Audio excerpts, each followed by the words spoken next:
I once heard somebody say that being an adult is really about healing your childhood trauma. And I must say that childhood trauma is a real thing. And that shit is gonna show up in your relationship, no matter who you are, how healed you are, that shit is always gonna show up. I remember when my dad remarried, and I'm my dad's only child. And so when he remarried, it was almost like his priorities shifted. And I was no longer the center. I was no longer the priority. And when he remarried, it was right at the intersection of me going away to college. Now remember, I'm my dad's only child.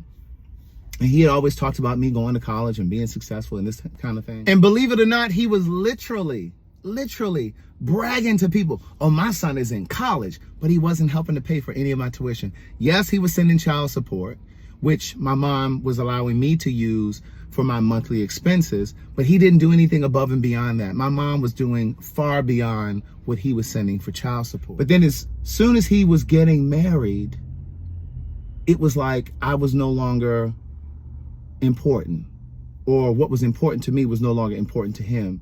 And it's interesting how so many parents, male and females, will recategorize their own children for a relationship. That's a different conversation. That's a different video. I realized later in life, probably about 35 years old, I realized that I had started excluding my dad from all of the high moments in my life, all of the high moments in my career, all of the things that were important to me, all of the things that were special to me.